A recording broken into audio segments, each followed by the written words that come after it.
मुझे प्रार्थना नहीं मालूम, मुझे अपना पूजा का प्रार्थना मालूम था, जो सुबह उठ के चंद्रमा मनसो जातक सो सुजो जो अजायता हम सुभान संजूता विददानम करो तुम्हें प्रथमम सलपुत्री च द्वितीयम ब्रह्मचारिणी हम सुभान संजूता विददानम करो तुम्हें अग्नि नादेव मानस्तु शत्रुवस्से गतोरणे। यही मालूम था मुझे।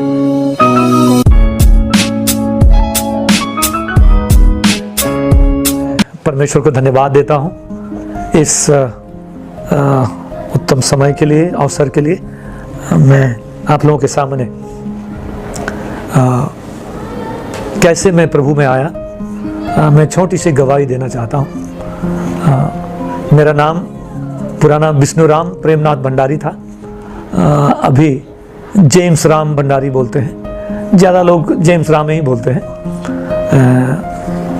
पहले बॉर्न अप ब्रॉट अप में नेपाल सेंगजा बोल के एक जगह है, डिस्ट्रिक्ट भी कहते हैं उसको, पैदी खोला गांव में मैं पैदा हुआ। और बचपन से ही हमारे परिवार के लोग जो है ब्राह्मण्स थे, तो इसलिए बचपन से ही पूजा पाठ करना मुझे सिखाया गया और मैं बचपन से ही देखते आया। और मेरे माँ बाप की भी इच्छा थी कि मैं घर में पूजा पाठ करूं, पुजारी का काम करूं, ये पंडित का काम जो बोलते हैं वो करूं, वो उनकी इच्छा थी। लेकिन दिल से मेरी इच्छा नहीं थी, लेकिन माँ बाप की इच्छा थी कि मैं उस बात को करूं। तो उनके रीति रिवाज में मैं पला बढ़ा। 8वीं साल की जब मेरी उम्र हुई तो मेरा बर्तमन हुआ। बर्तमन उसको ये कहते हैं कि हमारे ब्राह्मण में जनेऊ डालने का एक रिवाज रहता है। जैसे मसीह लोग विश्वास करते हैं कि इवन मसीह परिवार में पैदा होने के बावजूद भी आपने इतनी व्यक्तिगत रीति से प्रभु यीशु मसीह को ग्रहण नहीं किया है तो आप परमेश्वर का संतान नहीं बन सकते, क्योंकि बाइबल भी ये कहती है कि जितनों ने उसे ग्रहण किया उन्हें परमेश्वर का संतान बनने का अधिकार दिया। बाइबल के मुताबिक आप तभी उसके संतान बनते हैं जब प्रभु यीशु मसीह को आप अपने जीवन में व्यक्तिगत उद्धारकर्ता मुक्तिदाता होकर ग्रहण करते हैं। वैसे ही ब्राह्मण्स भी मेरे समय पर ब्राह्मण्स जब सपोज किसी ब्याह के लिए या कोई और फंक्शन के लिए लड़का हो या लड़की को देखने जाएं तो वो कहते थे, ब्राह्मण परिवार होने के बाद भी पूछते थे क्या इसका बर्तमन हुआ। मतलब बर्तमन होने के बाद वो कहते हैं कि वो उनका विश्वास के अनुसार वो सही ब्राह्मण के अपने रीति रिवाज पर या सही पर वो हो गया, तो इसलिए वो पूछते थे। तो इसलिए मेरे 8वीं साल की उम्र में मेरी बर्तमन हुआ। उसके बाद मेरी दिनचर्या थोड़ा बदलती गई। मतलब सुबह मुझे उठना पड़ता था, नहाना पड़ता था। सुबह उठ के नहाया, थोड़ा सा गंगा का पानी, क्योंकि हफ्ते में एक बार गंगा में नहाने जाते थे तो गंगा का पानी लेके आते थे। उसके बाद सुबह अर्ली मॉर्निंग जब उठे, पहला नहाने से पहले ये जो गंगा का पानी लेके आए हैं उसको थोड़ा बाल्टी में हो या जो भी बर्तन में पानी रखा उसमें डाल के उस पानी से नहाते थे। और उसके बाद क्या बोलते हैं, मंत्र जो सिखाया गया था मुझे बर्तमन के दिन, ये मंत्र को जपते थे। उसके बाद फिर कुछ पूजा करने के बाद और टीका लगाने के बाद या अमृत बोले या हमारी भाषा में प्रसाद वो देने के बाद ही फिर मैं स्कूल में जाने के लिए खाना खा के कपड़ा पहन के स्कूल में, ये मेरी दिनचर्या थी। प्रभु यीशु मसीह के बारे में मुझे बिल्कुल ये क्या है कोई पता, कोई जानकारी मुझे नहीं थी। थोड़ा जब बड़ा हुआ तो मुझे ये पता चला कि ये एक क्रिश्चियन बोल के एक लोग हैं जो हमारे भाषा में बोलते थे कि ये गाय खाने वाले लोग हैं। तो उनसे हमारी दिल से ही हम घृणा करते थे। हमारे वहाँ कई भाइयों की उनकी बात चलती थी तो कहते थे इनके बारे में नेगेटिव नकारात्मक बातें ही इनके बारे में बोला जाता था। तो मेरे दिल के अंदर से मसीहों के लिए बड़ी नफरत की भावना थी। तो जैसे मैं बढ़ता गया, पूजा करता था जरूर, लेकिन उन नियमों का मैं पालन खरे रीति से पालन नहीं करता था। कारण वहाँ से मैं काफ़ी दूर स्कूल में 5वीं क्लास हमारे गांव के पास के स्कूल में ख़त्म हुआ। उसके बाद 6वीं क्लास से दूसरी जगह में दूर करीब 6-7 किलोमीटर हमें पैदल चल के 7 किलोमीटर दूर पैदल चल के एक पहाड़ और वैली को चढ़ के क्रॉस करके मुझे स्कूल जाना पड़ता था। स्कूल में भी उस समय काफ़ी रूढ़िवादी थी, मतलब छूत अच्छा माना जाता था। स्कूल से आने के बाद मुझे गंगा जल से छिड़काया जाता था और उसके बाद ही घर के अंदर प्रवेश करने देते थे। तो इस प्रकार की परिस्थिति थी।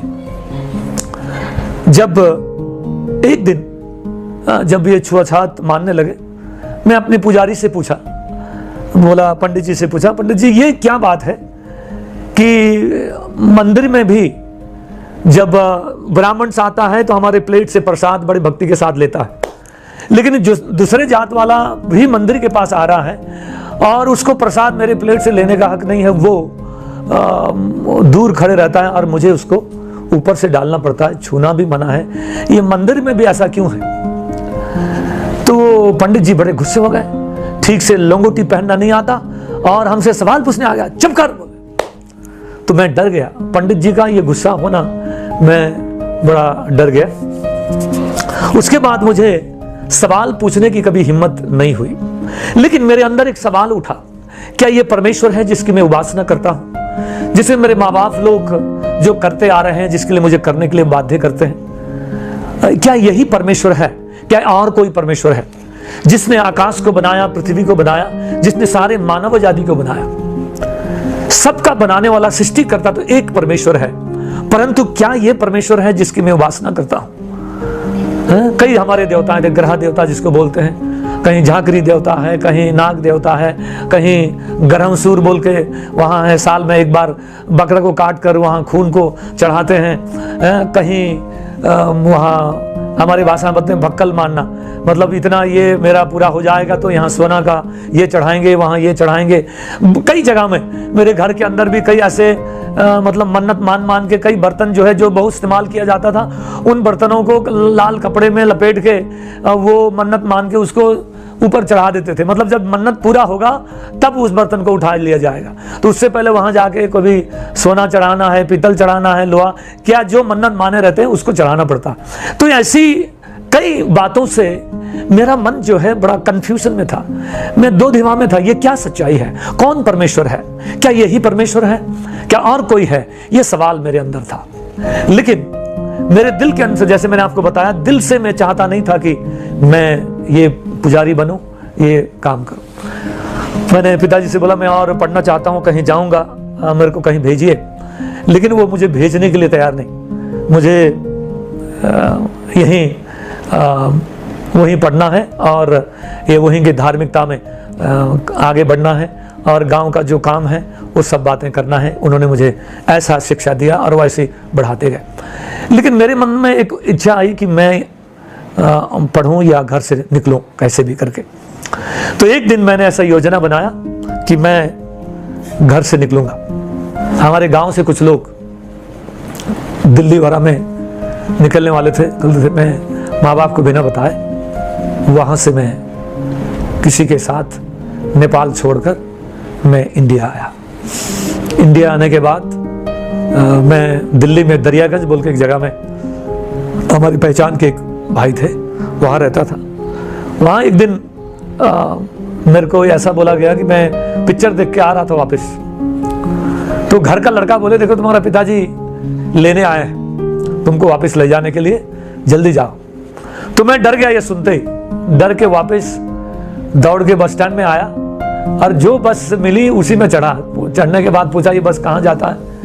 बोले चंडीगढ़ जाता है। चंडीगढ़ जिंदगी में कभी सुना ही नहीं था, पहली बार सुना था। वो बढ़ गया चंडीगढ़ वाला, गया उसी में चंडीगढ़ आके उतरा। कहाँ जाऊं, क्या करूं, कोई किसी चीज को कोई मालूम ही नहीं था। इतने में ऐसे घूमते घूमते देखा कि एक चौकीदार भैया में देखे, मेरे को देखने से लगा कि ये नेपाल जैसे लगते हैं। मैं पूछा क्या आप नेपाल से हो? जब बोले हाँ मैं नेपाल से हूँ, मेरे में जान आ गई कि कोई तो मिला मेरे को। तो उन्होंने बोला भैया मैं ऐसे ऐसे आया हूँ और मेरे को थोड़ा सा सर झुकाने के लिए 1 दिन की 2 दिन के लिए जगह चाहिए। उन्होंने बोला, मैंने अपनी पूरी कहानी सच सच बता दिया, कुछ भी नहीं छुपाया। तो वो भी गुस्सा हो गए, बोले तुमने गलत किया है, तुम वापस जाओ। मैं बोला भैया मैं वापस जाऊंगा, लेकिन मुझे 2 दिन आप कैसे भी रुकाओ, यहाँ आया हूँ तो कुछ देख लो। तो मेरे रिक्वेस्ट करने के बाद उन्होंने अपने पास रखा। रखने के बाद पिक्चर देखने की, अब नया नया आया था गांव में, तो कभी पिक्चर हमने सुना था, देखा कभी नहीं था। तो यहाँ भी पिक्चर हॉल खोलते खोजते गया, तो पिक्चर हॉल मिली, गया पिक्चर देखता। रोज पिक्चर देखना मेरा काम था। तो इतने में एक अकाउंटेंट नेपाली अनिल कुमार बोल के एक भाई मलयाली जो केरला में से थे, वो मिले। वो वहाँ अकाउंटेंट थे, वो भी पिक्चर देखने में बड़े माहिर, और मैं भी, जैसे हिंदी में कहते हैं ना चोर चोर मसेरे भाई।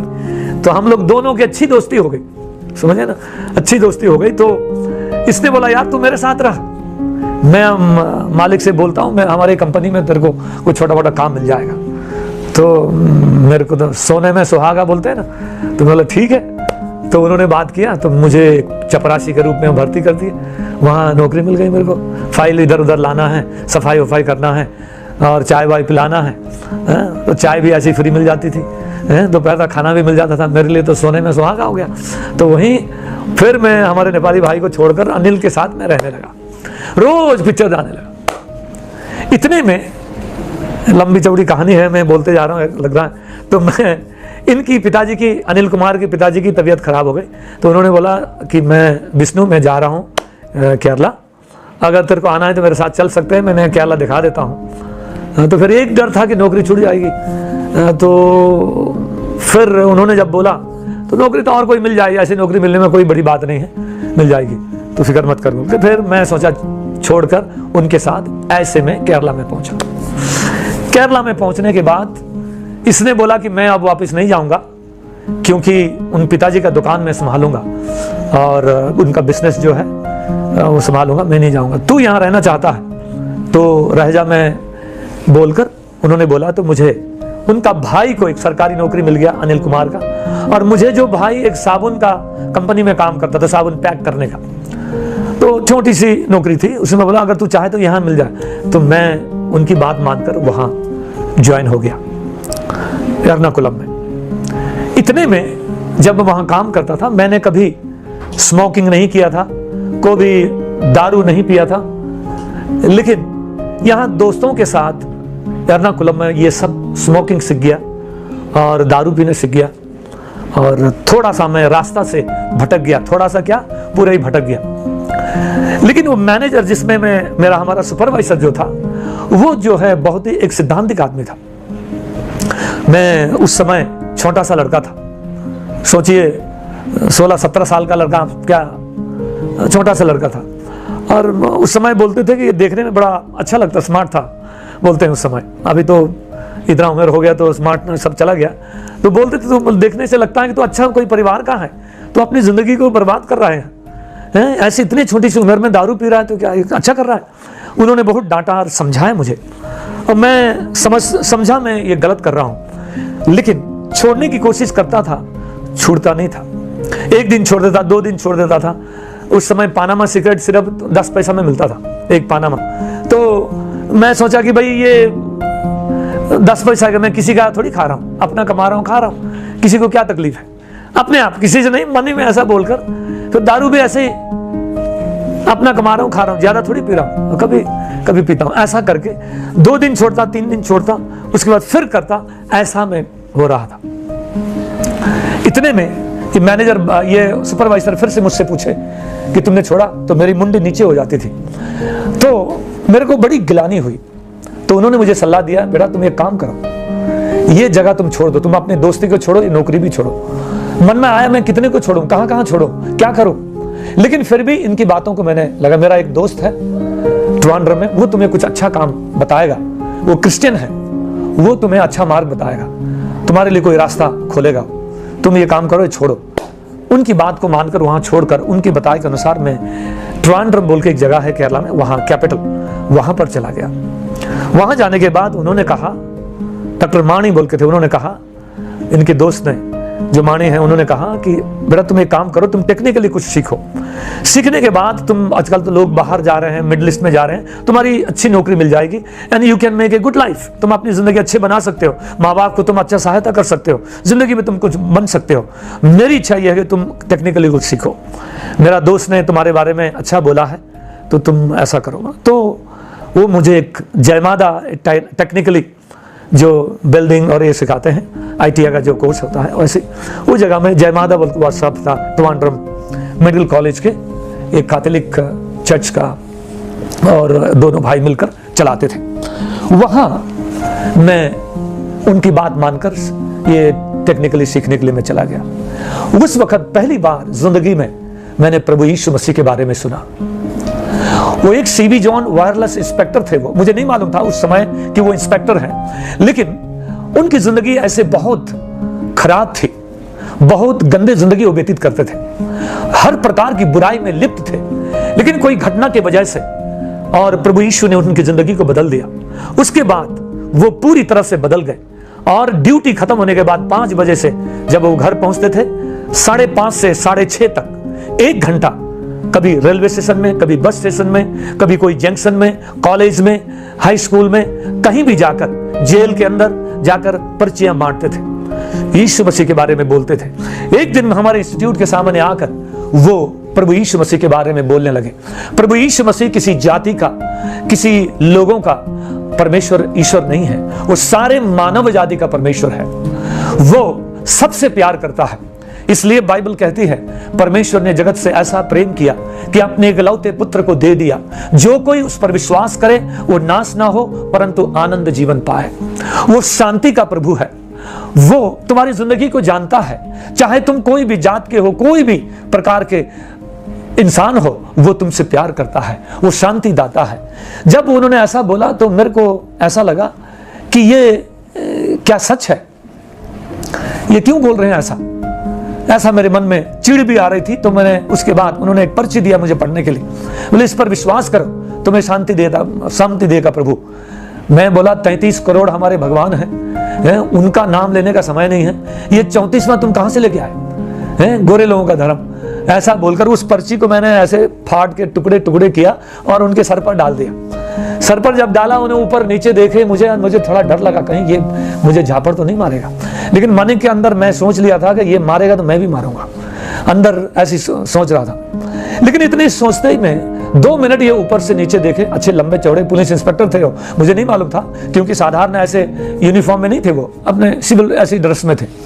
ऊपर से नीचे देखे, थोड़ा डर भी जरूर लग रहा था, मोटे आदमी तो थोड़ा डर रहा था। लेकिन 2 मिनट के अंदर ऊपर नीचे देखने के बाद वो मुस्कुरा के चल दिए। प्रिय भाई और बहनों, जब उन्होंने मुस्कुराकर चल दिए, मेरे दिल में ऐसे तीर के समान इतनी गिलानी हुई, इतना गिल्टी मुझे फीलिंग हुआ, आई डिड रॉन्ग, मैंने गलत किया, मुझे ऐसा नहीं करना था। कुछ भी हो, ये ईश्वर के बारे में बोल रहे थे, प्रेम के बारे में बोल रहे थे, शांति के बारे में बोल रहे थे। जब मैं 33 करोड़ का सहरा हूं तो एक और हो जाता, उसमें क्या था, कुछ भी हो, ईश्वर के बारे में बोल रहे थे। ऐसी मेरे मन में बड़ी गिलानी हुई, I was so emotional, guilty, ऐसा फीलिंग हुआ। उसके बाद कभी भी जब मैं ये काले किताब को पकड़ते हुए, बाइबल पकड़ते हुए देखता था तो मुझे इनसे डर लगता था। I used to keep away, उनसे दूर रहता था, कभी इनके करीब में नहीं आया, दूर रहा इनसे, मैं इनके करीब नहीं जाता था। उसके बाद कुछ दिनों के बाद जहां से मैं पढ़ रहा था, मुझे सर्टिफिकेट मिली और मैंने एजेंट को पैसा दिया था उस जमाने में बाहर जाने के लिए। तो एजेंट के पास जब डकमानी के साथ मैं जब गया, उन्हीं के थ्रू मैं एजेंट के पास गया था, पैसा भी दे दिया था। तो जब वहां पहुंचा तो मैं देखता हूं कि करीब 35-40 लोग करीब होंगे, एग्जैक्टली नंबर नहीं बता सकता, लेकिन ये 30-40 लोग थे। कोई छाती पीट रहा है, कोई रो रहा है, कोई गाली दे रहा है। मैं पूछा क्या हो गया? तब पता चला कि जो एजेंट है सबका पैसा लेकर फरार हो गया। कहां गया? ऑफिस वहां है लेकिन ये कहां है किसी को पता नहीं है। तो मुझे भी जब मालूम हुआ तो पता चला सबका पैसा लेके चला गया है, भाग गया है। जब ये मालूम हुआ तो मुझे ऐसा लगा कि सब कुछ खो गया। मेरे को चक्कर आने लगा, घर, पेड़, जंक्शन, दुकान सब घूम रहा है ऐसे, घूम रहा है और मैं भी घूम गया और नीचे गिर गया, मेरे शरीर से पानी भी निकल गया, मैं नीचे गिर गया, होश नहीं। करीब 4 मिनट होश नहीं। ये डॉक्टर माणी जो थे, इन्होंने पानी मेरे सर पर डाला, पानी पिलाया। 5 मिनट के अंदर मैं होश में तो आ गया, लेकिन कांपा हुआ था। I lost the hope of my life. मुझे ऐसा लगा मैंने माँ बाप की बातों को नहीं माना, पूजा करने को मैंने त्याग दिया, भगवानों को छोड़ दिया और सब माँ बाप की भी बातों को नहीं माना। सबको त्यागने के कारण ये हो सकता है ये भगवान की सजा है, मार है। मेरे जैसे आदमी को जीना बेकार है, सबसे अच्छा मर जाना अच्छा है। मैं ऐसे जाकर माँ बाप को क्या बोलूँगा, क्या मुंह दिखाऊंगा, किसी लायक का मैं नहीं हूँ, मरना अच्छा है। ये मेरे अंदर थिंकिंग होने लगी। ये डॉक्टर माणी जो मुझसे बोलने लगे, विष्णु तू फिक्र मत कर, आई विल हेल्प यू। लोगों ने तो 20,000, 25,000, 15,000, 10,000 खो दिए, तुम्हारा तो सिर्फ 5,000 है। कोई बात नहीं, मैं हेल्प करूंगा तुम्हें, जब तुमको नौकरी मिल जाएगी तब मेरे को धीरे से पे करना। ये मुझे समझा रहे थे, लेकिन कोई भी मेरे दिल के अंदर नहीं जा रही थी। मैं सारी घर का याद कर रहा था, माँ बाप को याद कर रहा था और अपने पूजा पाठ को याद कर रहा था। और मैं वापस दिल में ये सोच लिया था कि अब जीना बेकार है, मैं कहीं जाऊंगा, अपने लाइफ को खत्म करूंगा, मैं कौन हूं, क्या हूं, किसी को पता नहीं चलेगा, ये जीना बेकार है, मरना अच्छा है। बोलकर वापस मैं आ गया वहां से, वो मेरे कमरे में छोड़ दिए। लेकिन मैंने उसी दिन शाम को मेडिकल स्टोर में गया। नींद की गोली ज्यादा खाने से मर जाते हैं, इतना मुझे मालूम था। 2 दुकान में गया, नींद की गोली लिया।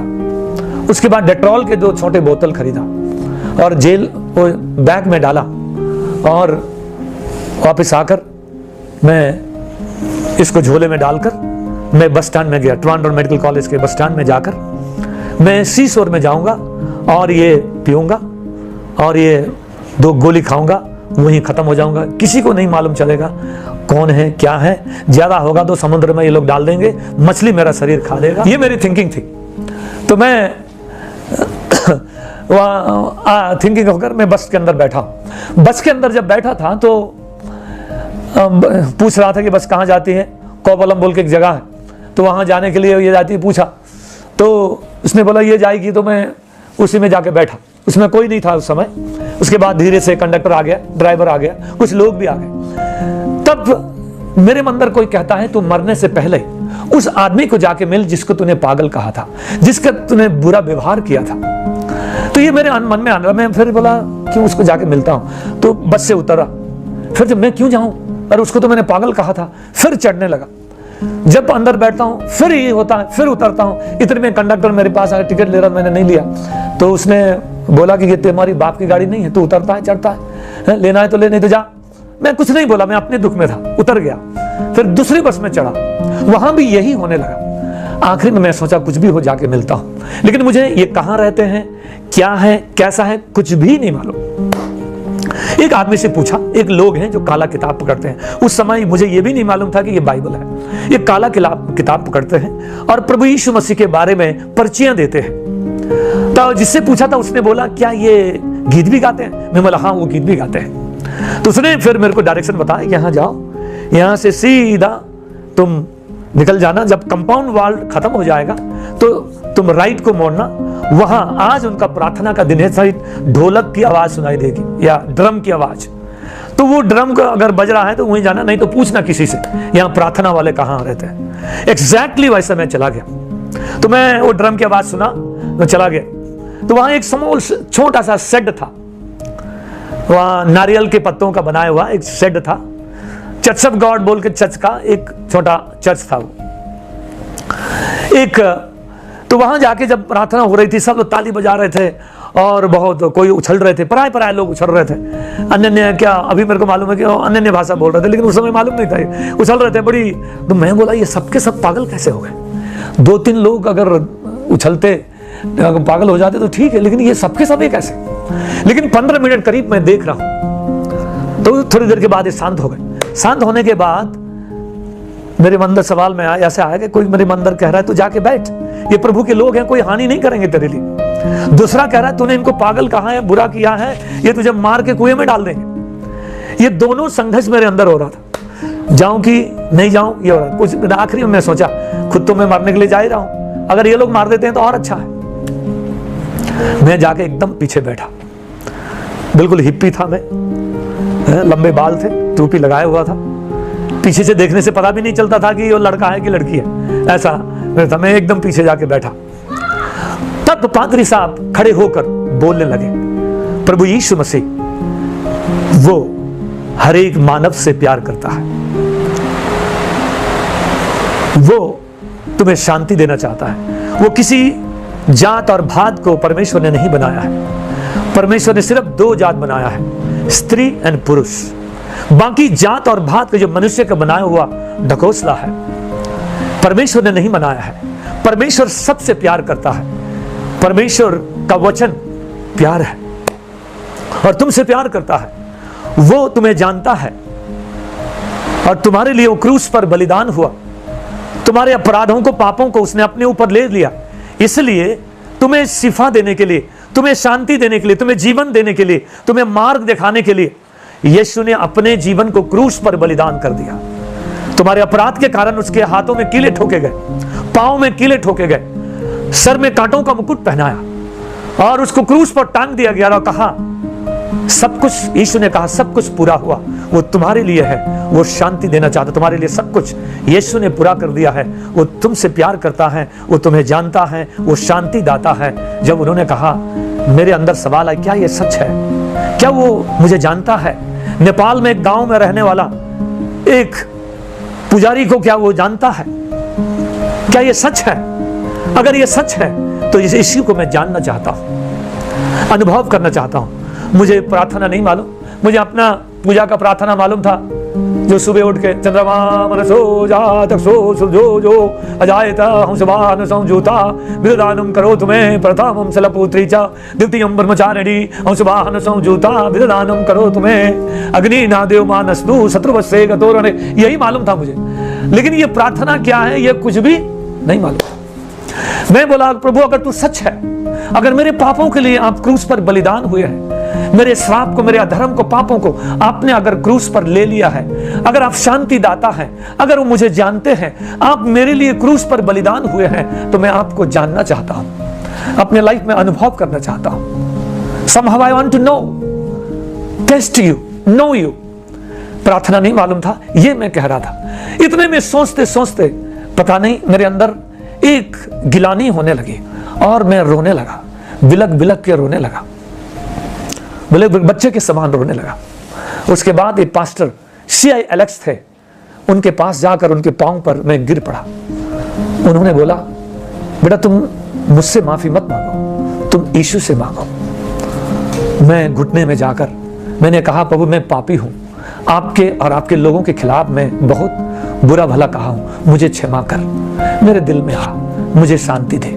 ये 4 शब्द मैं बार बार रिपीट करते रोते रहा था, अपने आप को कंट्रोल नहीं कर पा रहा था, ऐसे रोते कहने लगा। उसके बाद पासवान ने मुझे, मैं खड़ा हो गया, वो मुझसे पूछने लगे, तुम कैसे यहां आए?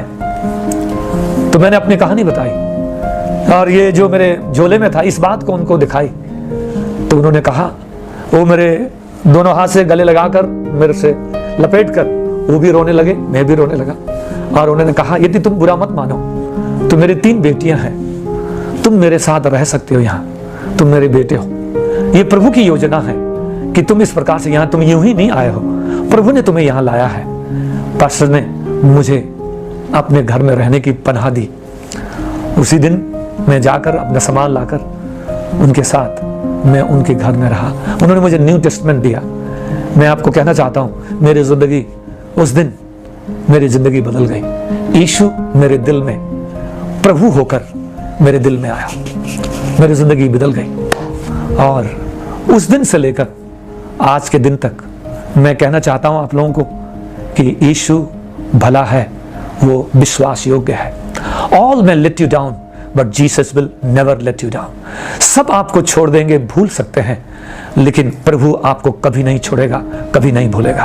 हो सकता है मेरे भाई और बहनों, आपके मित्र, आपके भाई बहन, आपके माँ बाप और आपके मामा चाचा सब लोग अकेले कर देंगे, अकेले छोड़ देंगे, कोई आपका साथ नहीं देगा। लेकिन मैं अपने जीवन के अनुभव से मैं आपको कहना चाहता हूं, यीशु आपको कभी नहीं छोड़ेगा।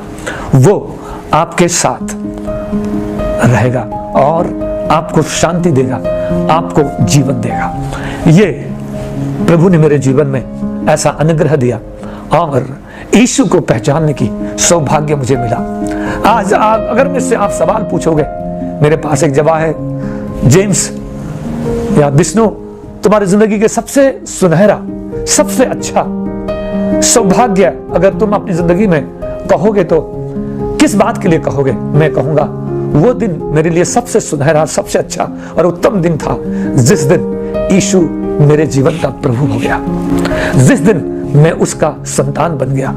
वो दिन मेरे लिए सबसे श्रेष्ठ है, सबसे सुनहरा है, सबसे अच्छा है। आज मैं प्रभु के लिए जीना चाहता हूं। मेरा उद्देश्य ये नहीं कि मुझे प्रभु से क्या मिलेगा, मेरा उद्देश्य यह है कि मैं प्रभु के लिए क्या दे सकता हूं। मेरा जीवन, मेरी योग्यता जो भी है, मैं खुदा के लिए दे सकूं, उसके लिए खड़ा हो सकूं।